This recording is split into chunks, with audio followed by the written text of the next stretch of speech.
Hello बच्चों, कैसे हैं आप। आज हम पढ़ेंगे कक्षा 7 का पाठ 1 जिसका नाम है पादपों में पोषण। इस पाठ का आज हम भाग 2 सीखेंगे। भाग 1 में हमने प्रकाश संश्लेषण प्रक्रिया के विषय में चर्चा की थी। यह प्रक्रिया अत्यंत महत्वपूर्ण है जो पादपों को पोषण प्राप्ति में सहायता करती है। अन्य कौन सी विधियां हैं? आज का अपना विषय यही रहेगा। आइए सीखते हैं। प्यारे बच्चों, अपने प्रथम पाठ पादपों में पोषण में अभी तक हमने प्रकाश संश्लेषण की प्रक्रिया के विषय में पढ़ा है। इस प्रक्रिया में हरे पादप सूर्य के प्रकाश, कार्बन डाइऑक्साइड एवं जल का इस्तेमाल करके क्लोरोफिल की उपस्थिति में अपना भोजन बनाते हैं। परंतु आपने सोचा है कि हरे पादप के अलावा अन्य बहुत सारे जीव हैं, वह कैसे अपना भोजन प्राप्त करते हैं, वे क्या कहलाते हैं? तो बच्चों, आज का जो अपना विषय है वह इसी पर आधारित है। हम उन जीवों के बारे में बात करेंगे जो हरे पादप की तरह अपना भोजन संश्लेषित नहीं कर सकते और वे किसी न किसी रूप से पादपों पर प्रत्यक्ष या अप्रत्यक्ष रूप से निर्भर होते हैं और इस प्रकार से अपना भोजन प्राप्त करने वाले जीव विषमपोषी कहलाते हैं और इस प्रणाली को हम कहते हैं विषम पोषण। यह अलग अलग प्रकार से हो सकती है। यह मृतजीवी भी हो सकती है, परजीवी भी हो सकती है, सहजीवी भी हो सकती है। तो कौन सा जीव इनमें से कौन सी भोजन प्रणाली का इस्तेमाल करता है, हम इसी के विषय में सीखते हैं। पादपों में पोषण की अन्य विधियां। बच्चों, प्रकाश संश्लेषण के अलावा पादप और किस किस विधि से पोषण प्राप्त करते हैं, यही अपना आज का विषय है। बच्चों, कुछ पौधे ऐसे होते हैं जिनमें क्लोरोफिल नहीं होती। आपने देखा होगा उनका रंग हरा नहीं होता, वो पीला सा रंग उनमें होता है और इसके कारण वे अपना भोजन संश्लेषित नहीं कर पाते। वे अपना भोजन संश्लेषित नहीं कर पाते क्योंकि उनके अंदर क्लोरोफिल अनुपस्थित होता है। फिर वे कैसे जीवित रहते हैं और वे अपना पोषण किस प्रकार से प्राप्त करते हैं? तो बच्चों, मनुष्य और अन्य प्राणी जिस प्रकार अपना भोजन प्राप्त करते हैं, ठीक वैसे ही ये जो पादप होते हैं जो प्रकाश संश्लेषण नहीं कर पाते, वे भी अन्य पादपों द्वारा निर्मित खाद्य पर निर्भर होते हैं और ऐसे पादपों को विषमपोषी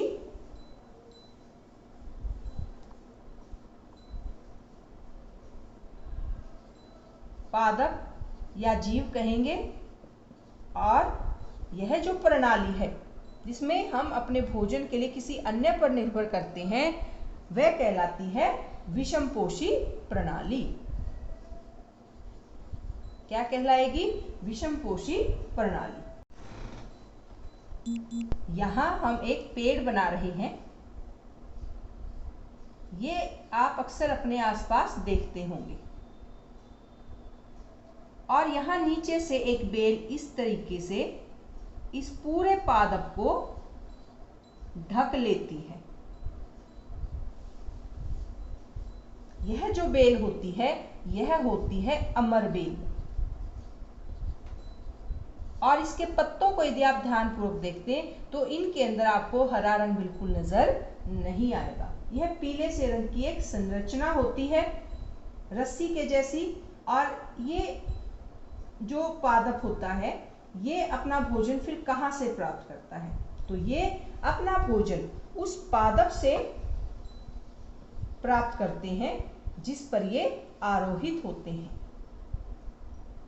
और बच्चों, ये जिस पादप पर आरोहित होते हैं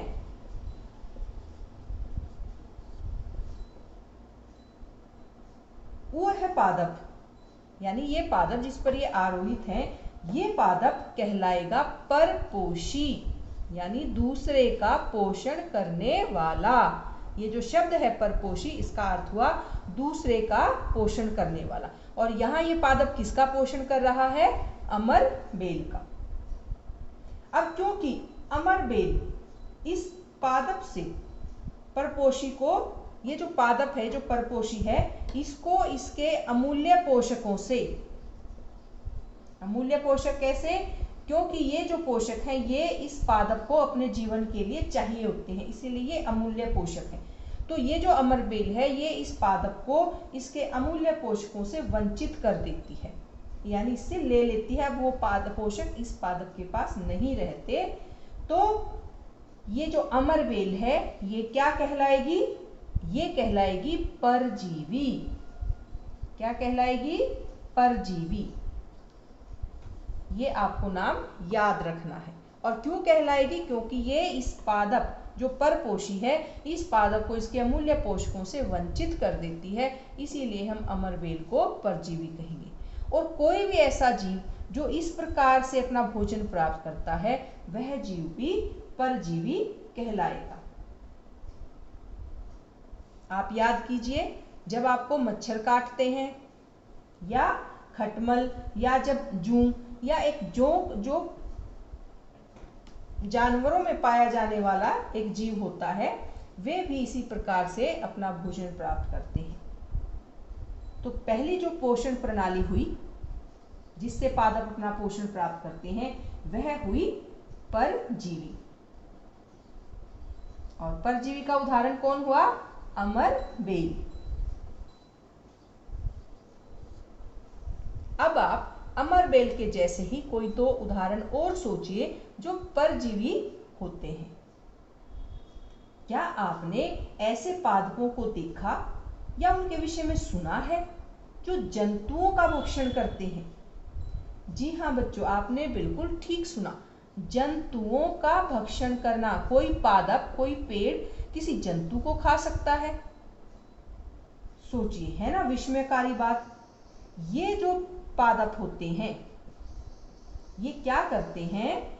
ये कीट को, छोटे छोटे जो कीड़े होते हैं, कीट को पकड़ते हैं और उन्हें पचा जाते हैं। आपको विस्मय हो रहा होगा, लेकिन ये होता है। ऐसे पौधों हरे रंग के भी हो सकते हैं या किसी भी अन्य रंग के हो सकते हैं।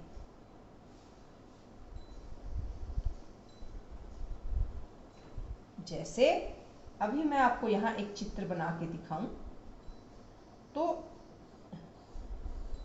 यहाँ आप इस तरीके से एक संरचना देखेंगे और ये इस तरीके का ये ढक्कन होता है और यहाँ इसके पास ये एक घड़े जैसी संरचना होती है। जैसे घड़ा होता है इस तरीके की एक संरचना होती है और ये इसका एक ढक्कन होता है। अब जैसे ही कोई कीट यहाँ आएगा ऐसे, और वो यहाँ पे बैठ के इसका रस चूसने की कोशिश करेगा, तो ये जो ढक्कन है ये बंद हो जाएगा। और ढक्कन बंद हो जाने से जो कीट है वह घड़े के अंदर ही बंद हो जाएगा। और धीरे धीरे जब इसके जो रोम होंगे वो इनके यहाँ इस बीच में ऐसे फंस जाएगा, ढक्कन बंद हो जाएगा। तो घड़े के अंदर क्या उपस्थित होते हैं? इस घड़े में होते हैं पाचक रस, यानी पचाने वाले रस, और ये इस कीट का पाचन कर लेते हैं। है ना कितनी विस्मयकारी बात कि पाचक रस की सहायता से ये इस कीट का पाचन कर लेते हैं। और ऐसे जो पादप होते हैं जो कीटों का भक्षण करने हैं,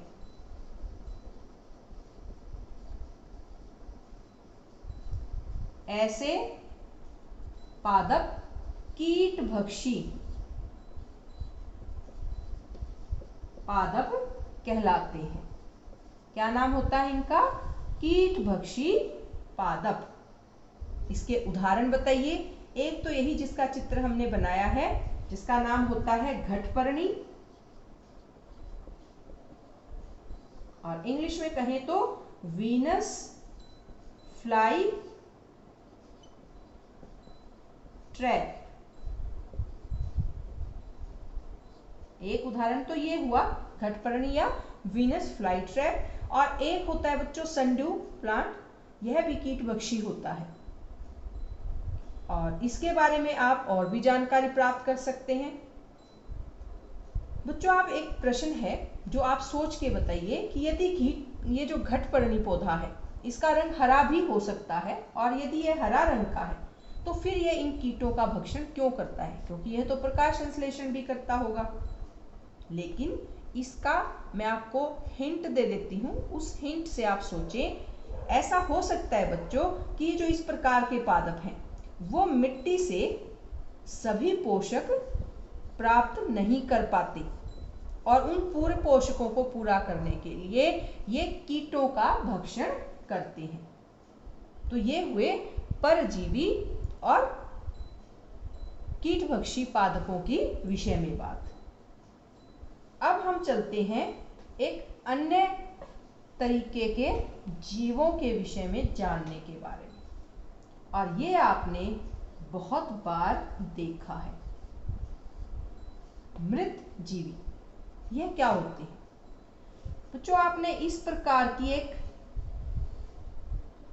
संरचना देखी होगी अपने आसपास, कूड़े में या सड़ी गली टहनियों या तने या छाल पर इस प्रकार छापे के समान अनेक संरचनाओं के गुच्छे आपने देखे होंगे। आइए देखते हैं ये इस प्रकार के गुच्छे अपने जीवन यापन के लिए पोषक कहाँ से प्राप्त करते हैं, ये कैसे अपना जीवन यापन करते हैं और भोजन प्राप्त करते हैं। बच्चों मैं आपको याद दिलवाना चाहूंगी, जब कभी हमारे घर में ब्रेड या रोटी 2-3 दिन तक रखी रहती है तो उसके ऊपर एक बिल्कुल बहुत बारीक बारीक ऐसे धागे के जैसे संरचनाएं उग आती हैं, और यदि हम इनको सूक्ष्मदर्शी से देखें इन छोटी छोटी संरचनाओं को, तो हमें यहाँ पर बिल्कुल रुई के धागे के जैसी संरचनाएं नजर आएंगी। जैसे कोई धागा होता है रुई का, वैसी संरचनाएं हमें नजर आएंगी। ये क्या होती है बच्चों? ये जो जीव है जो इस प्रकार नजर आता है इसको हम कवक कहते हैं, या इसका दूसरा नाम या इंग्लिश में हम इसे फंजाई कहते हैं। इनकी जो पोषण प्रणाली होती है कवक और फंजाई की, कवक और जो पोषण प्रणाली है बच्चों उसको हम भिन्न प्रकार से नाम देते हैं। ये क्या करती हैं? ये मृत या जो सड़ने वाली चीजें होती है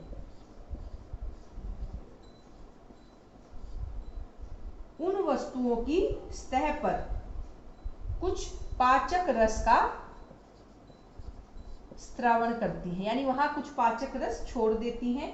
अब क्या होता है, ये पाचक रस से ये जो सतह होती है ये धीरे धीरे विलयन रूप में परिवर्तित हो जाती है, यानी एक घोल जैसा बन जाता है। और इसके पश्चात ये जो विलयन है, इस विलयन का ये अवशोषण करती हैं, इसे सोख लेती हैं, और यहां से ये अपना पोषण प्राप्त करते हैं।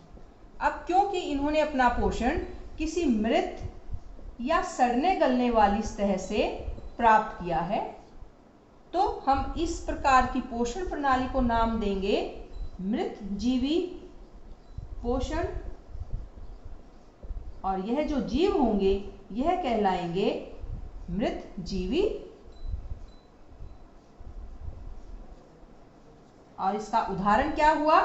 इन मृत जीवी पोषण से अपना पोषण प्राप्त करने वाले जीवों का उदाहरण है कवक, और छत्रक हमने अपने आसपास देखे ही हैं। मशरूम जिसकी सब्जी हम खाते हैं वह इसका उदाहरण है। अब ये कवक जो हैं ये कब ज्यादा उड़ते हैं? इनकी कौन सी ऋतु ऐसी होती है? तो बच्चों वर्षा ऋतु।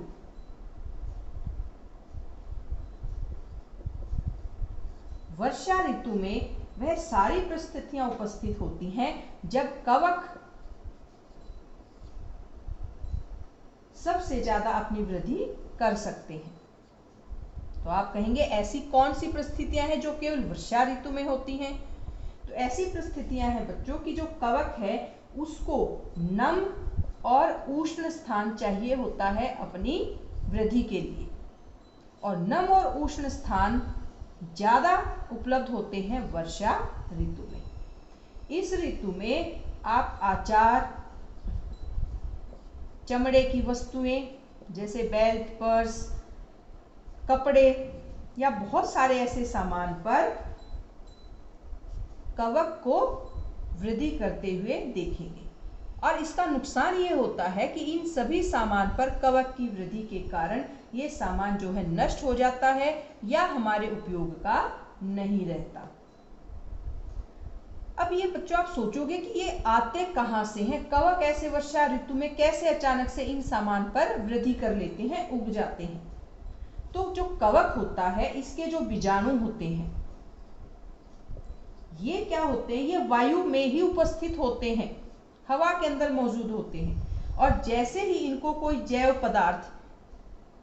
पदार्थ मिल जाए या उससे बना हुआ कोई उत्पाद मिल जाए, ये उसकी सतह पर आकर के बैठ जाते हैं। और जैसे ही ये उसकी सतह पर आकर बैठेंगे और उनको उनके अनुकूल परिस्थितियां मिलेंगी, यानी नमी भी मिलेगी और उष्ण भी मिलेगा, तो ये जो होंगे ये धीरे धीरे उग जाएंगे, अपनी वृद्धि कर लेंगे, अंकुरित होंगे और नए कवक को जन्म दे देंगे, जिससे ये फैल जाएंगे और जो वस्तु है वह आपके काम की नहीं रहती। तो ये बड़ी ही संभाल से रखने वाली चीज है कि हम वर्षा ऋतु में अपनी ऐसी वस्तुओं को संभाल के रखें जो जैव होती हैं या जैव पदार्थ से बनी होती हैं। ये बात हुई मृत जीवी की। अब एक और पोषण प्रणाली होती है, लेकिन यहाँ पर कोई जीव दूसरे को नुकसान नहीं पहुंचाता, बल्कि कुछ जीव ऐसे होते हैं जो एक दूसरे के साथ रहते हैं और अपने आवास को और पोषण को आपस में बांट लेते हैं, और इस प्रकार के संबंध को कहते हैं सहजीवी संबंध। क्या कहेंगे? सहजीवी संबंध। जैसे कुछ वृक्ष होते हैं जिनकी जड़ों में कवक जो है वो अपना घर बना लेते हैं, और ये जो कवक हैं ये क्या करते हैं?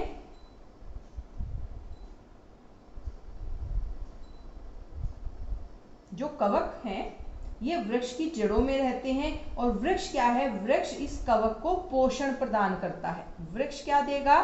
कवक को पोषण देगा। तो फिर बदले में यदि सहजीवी संबंध है और वृक्ष ने कवक को पोषण दिया है, तो कवक बदले में क्या देगा? बदले में जो कवक है वो वृक्ष को जल और पोषक के अवशोषण में, यानी जमीन से जो अवशोषित करते हैं उनकी सहायता करेंगे। कौन करेंगे? कवक। किसकी? वृक्ष की। तो दोनों एक दूसरे की सहायता कर रहे हैं, इसीलिए यह जो पोषण प्रणाली है इसको हम कहते हैं सहजीवी पोषण। क्या कहेंगे? सहजीवी पोषण।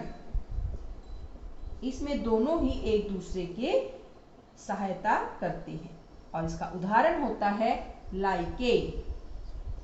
लाइकेन ऐसे जीव हैं जिसमें दो भागीदार होते हैं। दो भागीदार कैसे? जैसे लाइकेन में पाया जाता है शैवाल, और शैवाल के साथ दूसरा जो जीव होता है वह होता है कवक। शैवाल में क्लोरोफिल होती है, इसीलिए यह प्रकाश संश्लेषण करता है, जबकि कवक में क्लोरोफिल नहीं होती तो यह प्रकाश संश्लेषण नहीं कर पाएगा। तो फिर यह इसको क्या देगा? कवक शैवाल को आवास देगा, रहने का स्थान देगा, और बदले में जो शैवाल है यह प्रकाश संश्लेषण करेगा और कवक को भोजन देगा। ठीक है, कवक ने दिया आवास, जल और पोषक तत्व। ये प्रकाश संश्लेषण नहीं कर सकता, लेकिन उसको आवास देता है और पोषक तत्व और जल देता है। इन सब का इस्तेमाल करके शैवाल भोजन बनाता है और कवक को भोजन देता है। इस प्रकार से ये एक दूसरे का साथ देते हैं और इसे हम कहते हैं सहजीवी पोषण प्रणाली। तो देखा बच्चों आपने, ऐसे बहुत सारे पादप हैं जो प्रकाश संश्लेषण नहीं कर पाते, लेकिन अन्य विधियां अपना करके वह अपना पोषण प्राप्त करते हैं। और कुछ ऐसे पादप भी हैं जो प्रकाश संश्लेषण कर पाते हैं, परंतु उनकी जो पोषण की आपूर्ति होती है वह कंप्लीट या पूर्ण नहीं हो पाती, जैसे कि कीटभक्षी पादप, और इसीलिए वह कीटों का भक्षण करते हैं। यह हमने सीखा पादपों में अन्य पोषण प्रणालियां। बच्चों, यह था अपना आज का पाठ। फिर मिलेंगे, तब तक के लिए धन्यवाद। प्रस्तुतकर्ता श्रीमती रूपांशी हुड्डा, राजकीय उच्च विद्यालय मसूदपुर कलानौर रोहतक। मार्गदर्शन श्रीमती सविता अहलावत, SCE